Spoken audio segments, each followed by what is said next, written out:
it's really an important moment for us who are involved in the arts. And each of us, I might add, are not involved in the thing as vague as the arts, but are actually makers of one kind or another. We're either poets or musicians, or conductors, or theatre people, playwrights, artists. We're making things. And my own opinion about the arts always is that I fear the word arts when the S is in it, because I always feel this is going to be from the top down rather than the bottom up. If you really want to know how the poor are doing, you really need to speak to some poor people rather than somebody with a PhD in poverty. I've always felt that myself. And also, you also need to speak to artists if you really wish to know how art functions and which version of hell we're feeling as artists in the coming years. I would like to, first of all, I'd like to thank Nikki French for the fantastic work Nikki has done out of that creative space, Civic Trust House. I'd like to thank Fiachra O'Carrigan and Hartis, who brought music to this place, which I always associate with music as well as lectures on visual art and culture. This place to me is haunted with Sheila Goldberg and Charles Lynch in this space, and it's still, their ghost still walks with us, I think.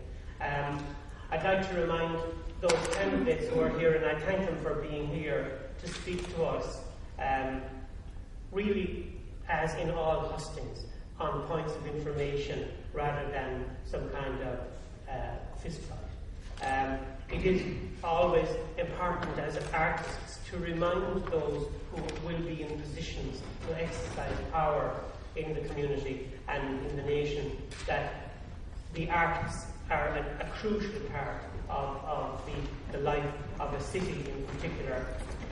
If you think the latest report I was reading from the United States is that now there are nearly 6 million jobs full-time in the arts in the United States, generating $30 billion in revenue for the States out of an actual arts activity worth over $170 billion.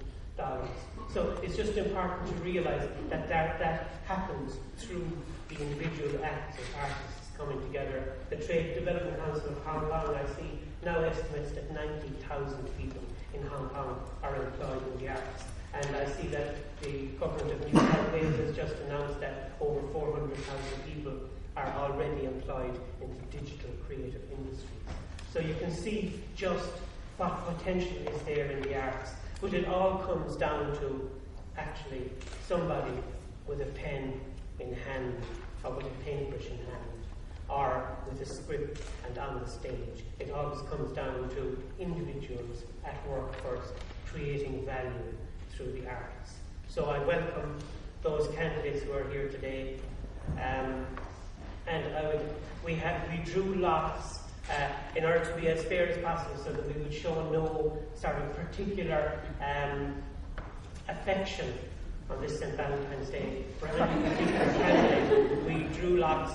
Jackie and I just took the names out. I don't see a Fianna Fáil candidate here. There isn't a Fianna Fáil candidate in the audience. Right. Okay. You haven't come out of the dressing room. I would ask each candidate to speak for 3 minutes, just to say briefly, to tell us what their vision and what their policy is in terms of the art. And as Dan came out of the hat first, and Dan isn't here, maybe he'll come on later, I would ask Kathleen Lynch of the Labour Party.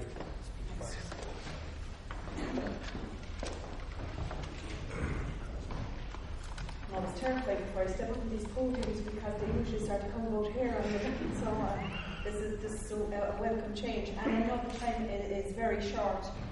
I spoke to Michael D. Higgins last night, and he said, how long had you to speak for? And I said 3 minutes. Oh, tell us, he said it's not half long enough.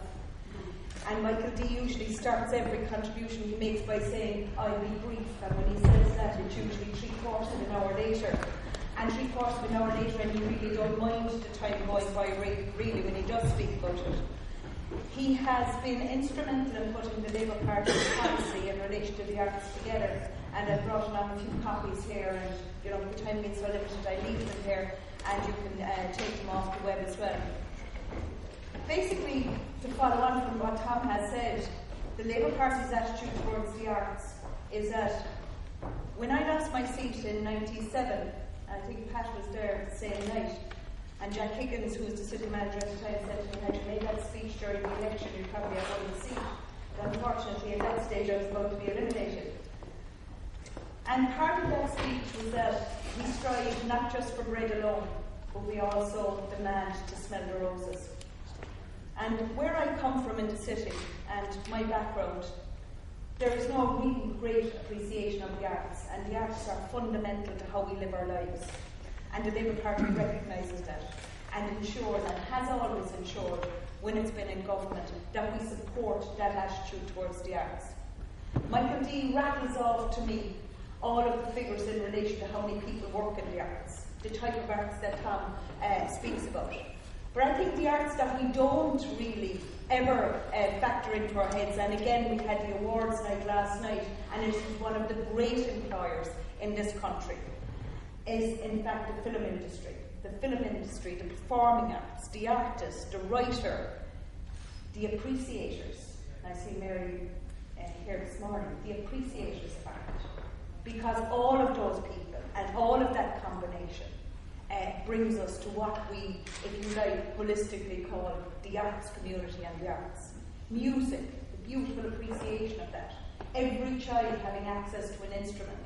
That wasn't such a revolutionary thing, but it was part of what was almost achieved when Labour was last in government. Almost achieved, because the European Union had at that stage put in place an entire funding programme to make that happen. But then the great nothingness overtook us. And the nothingness was 1997, when Fianna Fáil came into government, and the appreciation of the arts really took very much a back place. If we are to be serious about how our community develops, then we must not just support the holistic industry that we call the arts, but we must support the individual artist. We must, that is the most magnificent thing.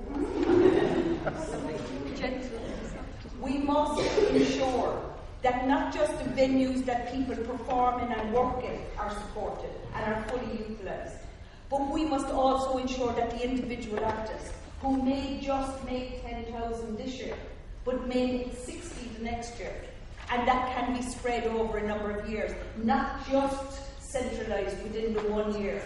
Not just centralised within the 1 year. And we must look at it in that respect. And we must say to ourselves that the arts are as important as the physical structure. They're as important as the physical structure. Labour in government has always ensured that the arts are supported. And if we ever needed a time for new ideas and expansion in relation to employment,